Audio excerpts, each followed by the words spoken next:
So I just want to do a quick video. I was just watching some of the stuff on the gun debate, and it seems like to me, like, out of all the issues, the guns is probably the most dishonest. I just watched a congresswoman from Texas talk about how she got to hold an AR-15 once, and it was as heavy as 10 moving boxes and shot a 50 caliber bullet. And then she went on to say she wished she had never held it. Like, I've never seen somebody be so dishonest. And this person represents Texas. That's one of our most gun-friendly states and Second Amendment-loving states. So, yeah, this is getting ridiculous. You know, Beto says he's gonna take our guns. Fucking this lady, she don't even know what an AR-15 is, but she wants to take it. And then they don't seem to understand, like, how privileged they are, that they don't even have to question protecting themselves. That banning firearms or a certain type of firearm is actually on the table, because in their daily life, they don't ever have to worry about their security. They don't have to worry about anything. Like us normal people, I don't have armed security that's just right outside my door. If multiple people try to break into my home, I need a weapon that I feel confident that I am going to win, right?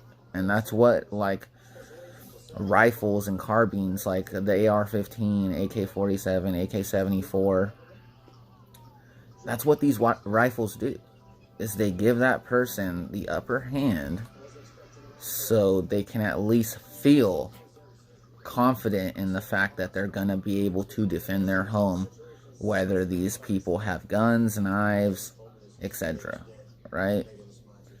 And that's why you need more than 10 rounds. Because a professional shooter, yeah, he's going to use 10 rounds, maybe less. But normal people under stress, with children and stuff in the home, like, you can chance, oh, well, what if I miss? Or I should give these guys a chance to back down. I'm not going to shoot them right away. Like, this all happens so fast. That's ridiculous to expect somebody to be able to identify the intruders in their home and know whether they're gonna murder, rape you, or they're just there to steal your shit, right? There's no way to really determine that. So all these arguments are pretty much bull, like, and I'm just waiting for somebody to come out and actually be truthful about the gun argument and the shootings that are happening. Because just because we want to keep our guns doesn't mean we want kids to die. And that's the answer I keep getting from people. Is since I defend the right to own whatever gun you would like, people constantly tell me, well, that I'm okay with children dying. And that's so far from the truth. I would prefer them to be protected and have people there with some sort of firearm, anything that's more than nothing. And that's what they have now, right? Nothing. So it's kind of dumb to just immediately, oh, let's take away law-abiding citizens' rights because criminals break the law. Because we all know that as soon as they ban the AR-15, criminals will never have them. You'll never see them used in a crime. They'll just vanish off the face of the earth. So, I'm just not cool with that. And I think we all need to step up. Even if you don't believe in guns or you're not a gun person, whatever it is, like, you're still a person, and if you don't want to die or get hurt, like, the answer is a gun, right? Always. You can defend yourself with a knife, a bat, but at the end of the day, if I have a bat and you have a bat, I'm probably going to be able to beat your ass, right? If that other person with a bat is smaller and weaker than me and not as aggressive.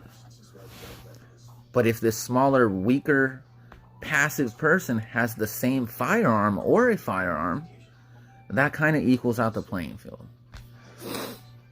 So it's the one thing that we can use to defend ourselves that doesn't require us to have physical strength or any kind of physical skills to use the weapons, right? Handicapped people can defend themselves with firearms.